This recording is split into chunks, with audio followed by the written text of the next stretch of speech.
This is the 8-9 combo, and this is Games of the Week. I'm Brett McKay. This is Harry Jones, and here we are, mate. It's the start of the rugby weekend.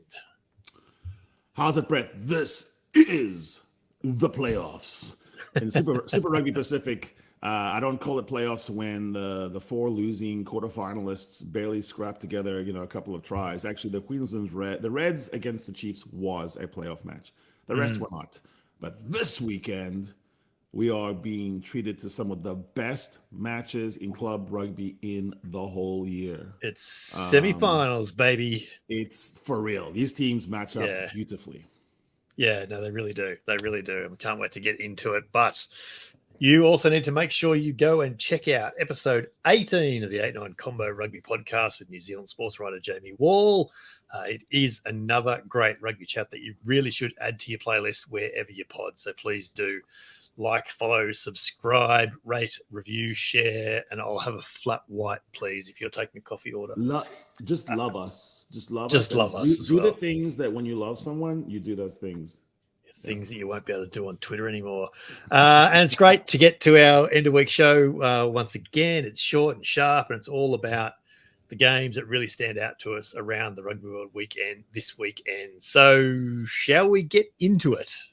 Yes, we shall. Yes, we shall. Super Rugby Pacific semi-finals. Blues in from the ranked second, the ACT Brumbies, who are third in Auckland on Friday night, followed by the Hurricanes, who are first against the Chiefs, who are fourth in Wellington on Saturday afternoon/evening. Two really, really, really good contests in these ones. I'm looking forward to these.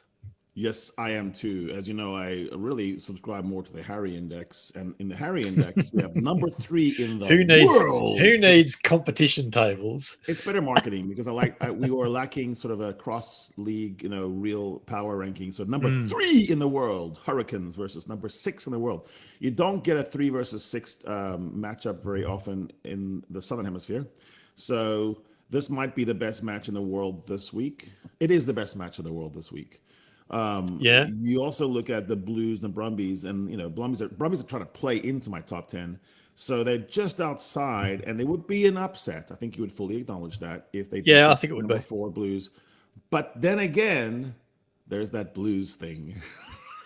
And it's something like I know everyone from our part of the world knows what I mean when I say that. Yes, should win. And they have the troops to win. They have the artillery. The tanks are all oiled up and ready to go. What if nothing works? Yeah, but it's the Blues, and it's exactly the same reasoning why for 2 months we were going, the Crusaders are not going to play finals this year.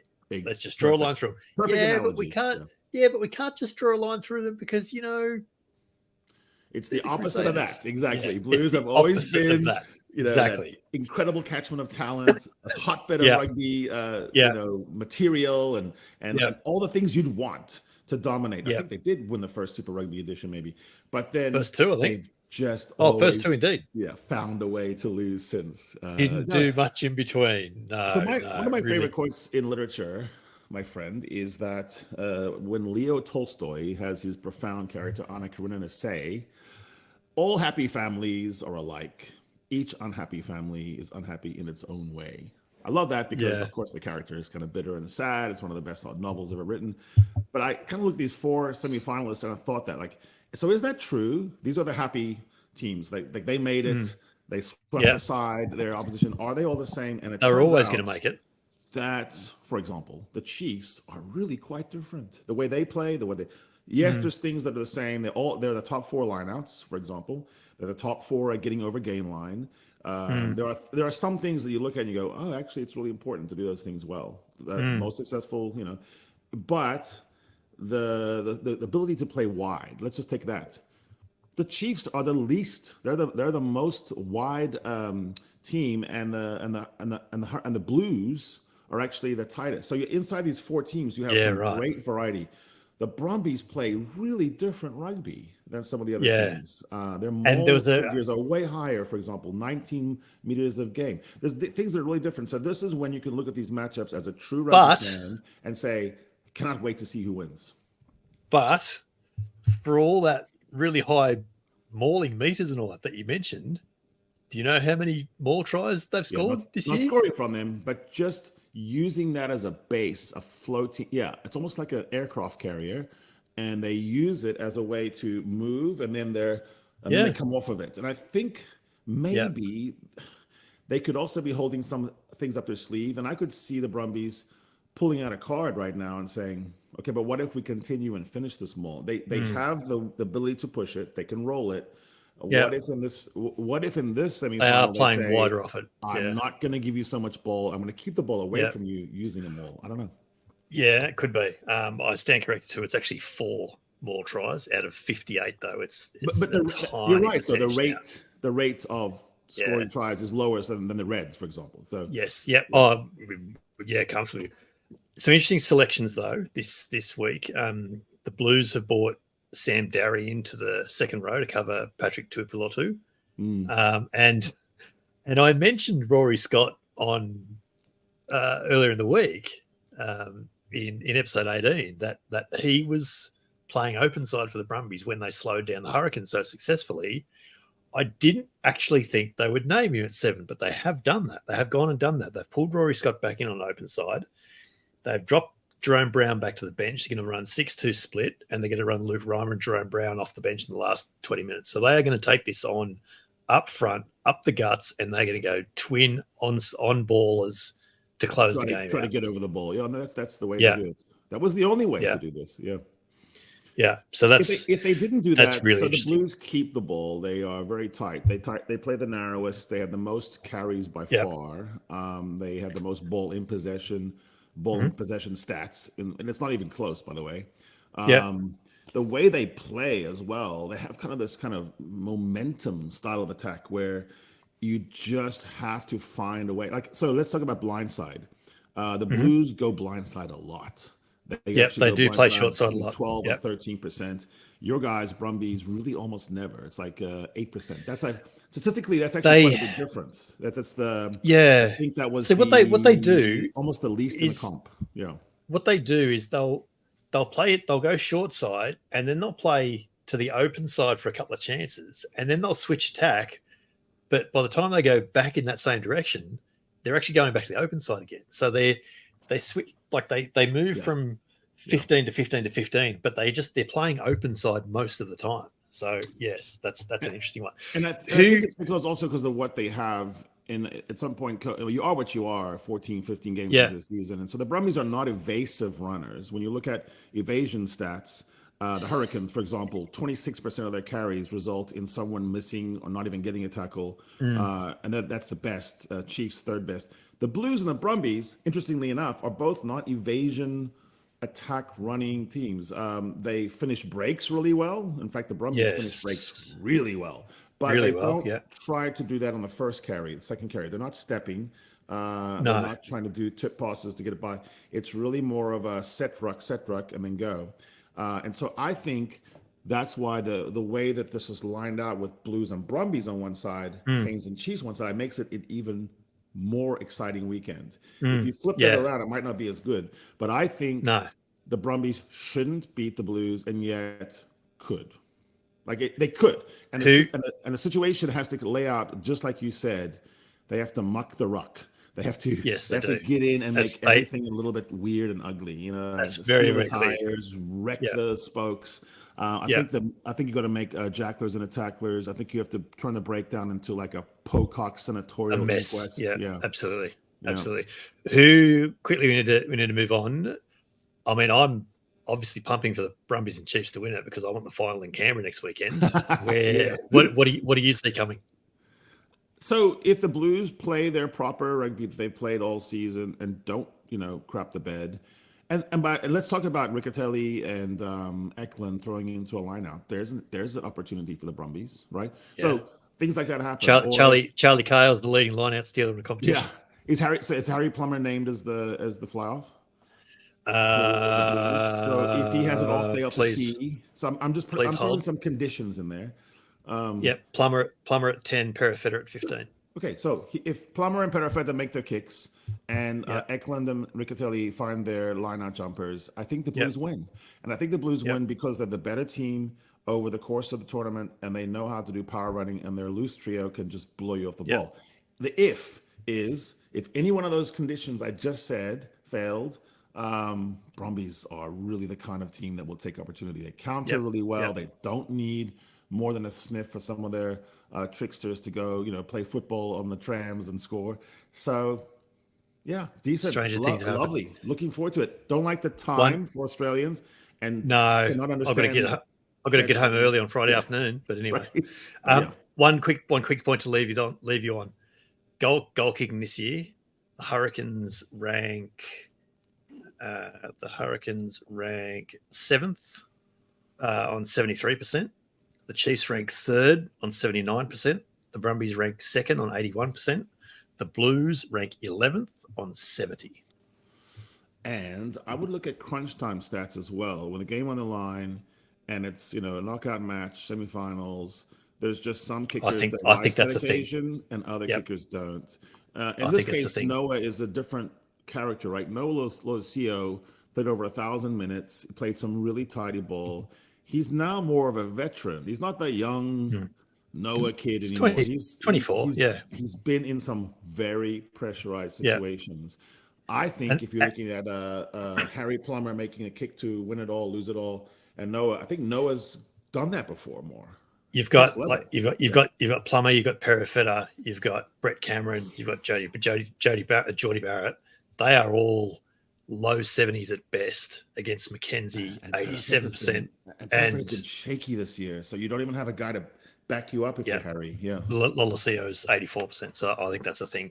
Semi-final time. So who do you think about Canes and Chiefs? Sorry, but did you say the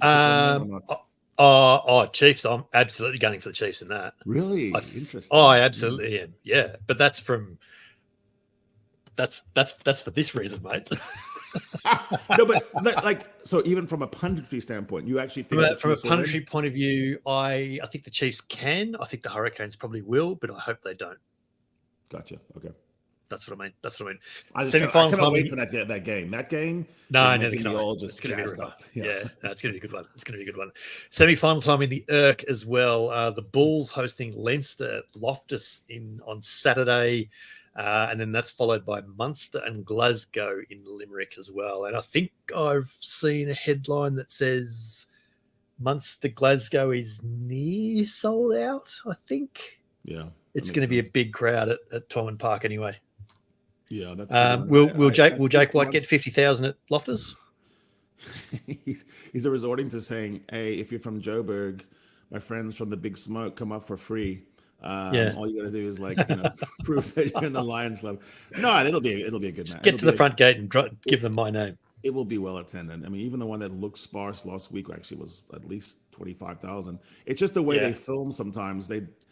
The Bulls fans are not going to sit in the glaring sun when they can sit on the side. And that's 25,000 people can fit in one of those on one side. Yeah, exactly. No, it'll be 45,000 probably. Yeah.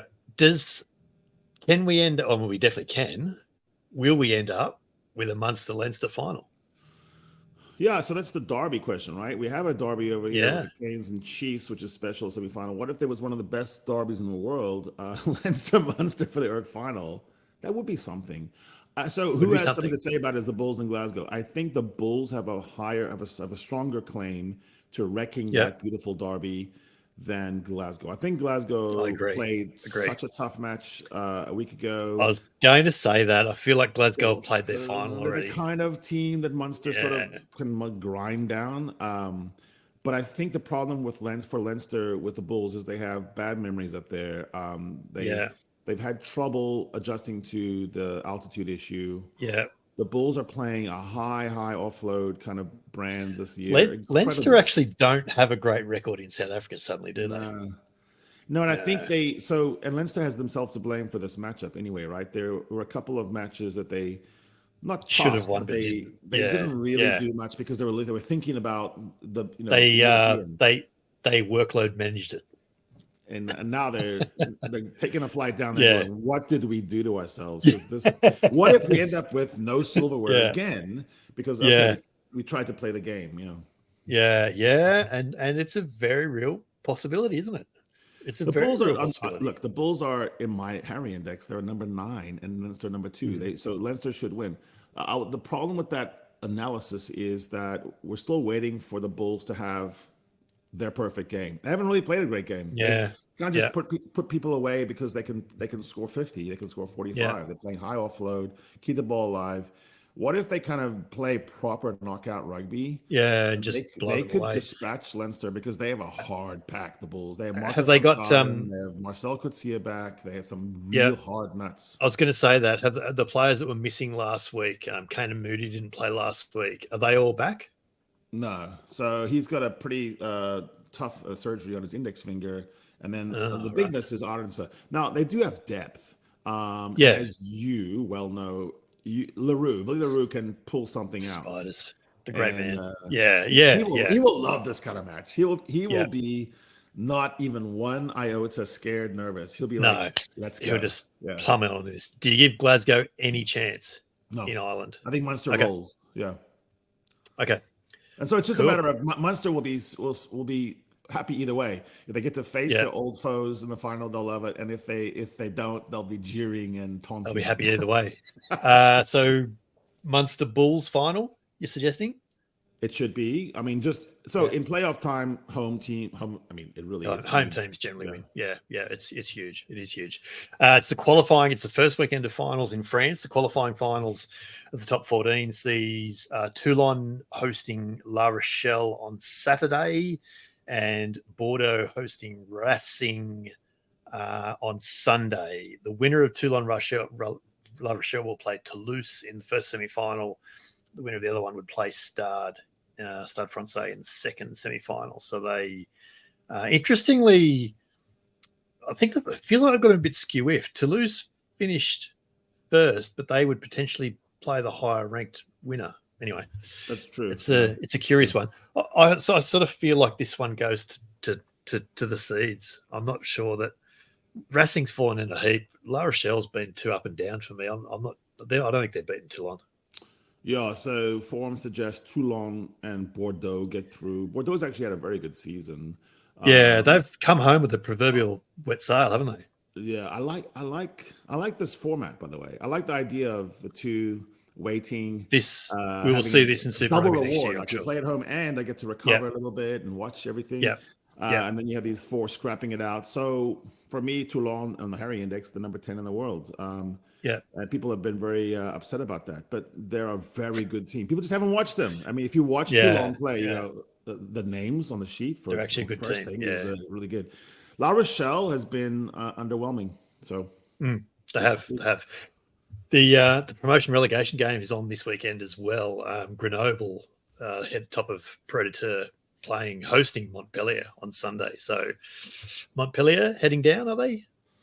They look like it, and that would be a really interesting example of justice because they really deserve it. They deserve to be relegated 2 leagues. They should be relegated out of rugby. Which just means that they'll just spend €20 million next year to go back up again. So pump it in through various conduits and under the table. Yeah, exactly. It's round 16 of Major League Rugby. To wrap it out, what's the pick here? And if you don't pick what I think you need to pick, I'm going to have words. Well, tell me what you think I should pick.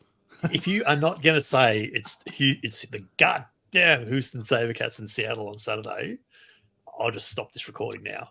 No, it definitely is. It is definitely one of those. Yes. It is the match. Let's put it this way: it's the match that all rugby fans in the US and the fans of the MLR are looking forward to watching. That's 1v2. It's like taking the two big dogs and saying, exactly. That's 1v2 in West, so that'll be a cracking game. That will be a cracking game. And there it is, full time on another edition of Games of the Week. The service to rugby fulfilled again. It's a good weekend to be a rugby fan, mate. I'm looking forward to this one. Oh man, I love knockout rugby. I love that all the style and Michelin star chefs can be quiet, and we can just say it doesn't really matter how you win. The drama is in how you win, and it's super fun sometimes to see a team win a weird way or a strange way. I want to see the Brumbies push the Blues to the edge, and I don't really care how they get there. I just want it to be in the final minute. I don't know what's going to happen. just latch on for one last turnover, kick the penalty that they didn't get 2 years ago. That'd be great. Anyway, tell us what you think at the 8-9 Combo and all the socials, and leave your thoughts in the comment section right here on the YouTube channel, or tell Harry and I on the socials in our usual places. But please do like, follow, subscribe on your pod platform of choice and on YouTube as well. And make sure you get every episode as soon as it drops. If you haven't already, go and find episode 18 of the podcast with Jamie Wall, wherever you pod. It is a fantastic chat, and you will absolutely enjoy it. This is Games of the Week from the 8-9 Combo, the short side set piece combination you didn't realize you needed, coming from the podcast double act you already had. I'm Brett McKay. He's Harry Jones, and we'll be back in your ears next week. Come knock out with us. It's knockout time.